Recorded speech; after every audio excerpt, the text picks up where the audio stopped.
Muaji mars pritet të sjellë dinamika të reja në skenën politike të Kosovës për sa i përket zgjedhjes së presidentit të ri. Presidenti Vjosa Osmani ka shprehur synimet e saj që të rimarrë edhe një mandat presidencial, por ende nuk dihet se a do të mund të sigurojë votat e partive opozitare për të përgjithësisht 81 sa i duhen për rizgjedhje. Megjithatë, rizgjedhja e Osmanit në postin e presidentes po konsiderohet si domosdoshmëri në situatën në të cilën ndodhet Kosova. Publicisti dhe antari i bordit ekzekutiv të Ligës Qytetarëve Shqiptaro-Amerikane Hafiz Shala ka deklaruar se zgjedhja e Vjosa Osmanit presidente nuk është çështje e dëshirës individuale apo e kalkulimit politik, por një domosdoshmëri e momentit aktual gjeopolitik në të cilin ndodhet Republika e Dardanis. Një deklarat për Bota sot, Shala thekson se zgjedhjet e fundit nacionale kanë dëshmuar pjekuri të lartë demokratike, duke cilësuar procesin si shembull unik në Ballkanin Perëndimor dhe Mërgjër në Europë. Sipas tij, rezultati plebiscitar që solli zgjedhjen e Albin Kurtit kryeministër përbën një verdikt të qartë të sovranit i cili rrëzoi, siç thot ai, teoritë subversive dhe propagandën e opozitës, të ndihmuar nga qarqe të brendshme dhe të jashtme, përfshirë edhe Serbinë. Vjosa Osmani presidente nuk është dëshirë individuale apo kolektive, por imperativ i momentit aktual në të cilin gjendet Republika e Dardanis.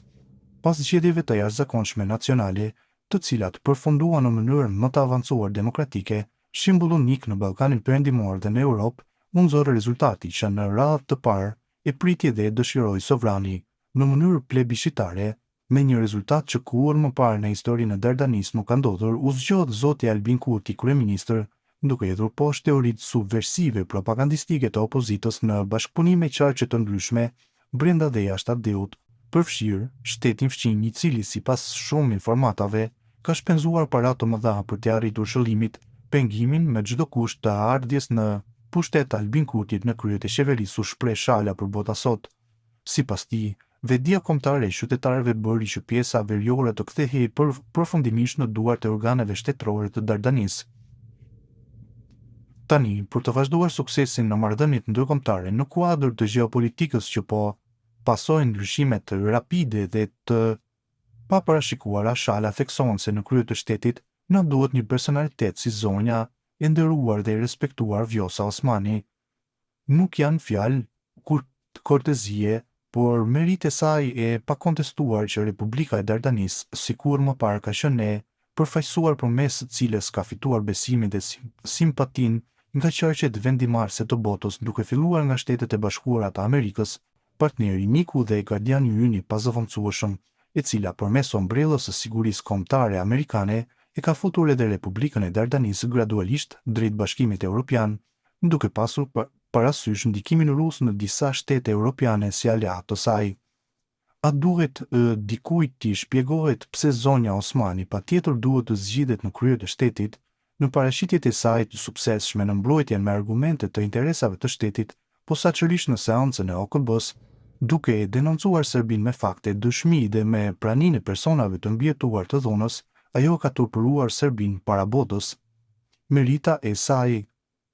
të pakontestueshme janë edhe 4 njohjet e fundit me pritje për njohje të tjera, duke e pasur parasysh qëndrimin dhe respektin që gëzon nga shumë shtete të botës. Nuk mund të kuptoj nëse dikush ka rezerva apo thjesht ambicie personale, qoftë brenda ndonjë partie apo individuale për këtë post.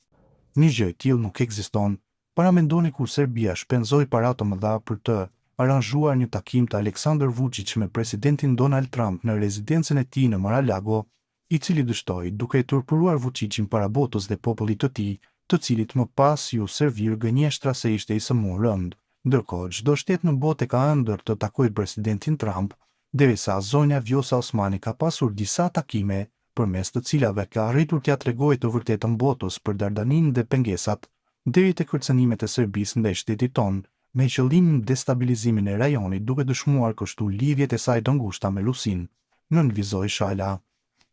Andaj Shala ka bërë thirrje që të mos luhet me fatin e Kosovës, pasi aktualisht, fal presidentes Osmani, marrëdhëniet Kosovë-SBA janë në fazën më të mirë.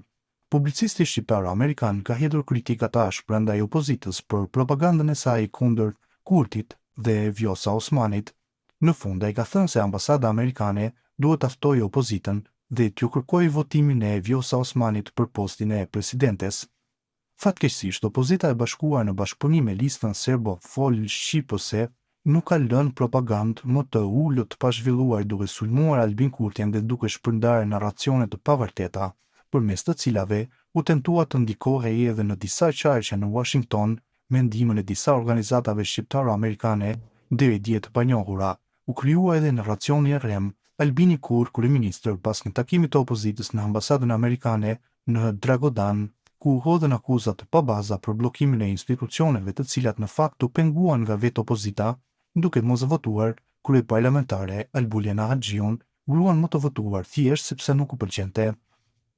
Jam i bindur se tani të vërtetën e tha populli dhe është e ullës që ambasada taftoi opozitën dhe të kërkoi ta votojnë zonjën Vjosa Osmani, duke i shmangur zgjedhjet e panevojshme të dëmshme dhe lojen me elektoratin, i cili nuk e meriton një trajtim të tillë. Për të arritur këtë, garancia më e sigurt do të jetë presidentja Vjosa Osmani. Unë pres që ambasada amerikane, si gjithmonë deri më tani, të vazhdoj të jetë bashkëudhëtare e sinqertë dhe e pandarë në rrugën tonë të suksesshme të shtetë ndërtimit dhe shtetë konsolidimit deri në ditët e sotme, ka përfunduar Shala.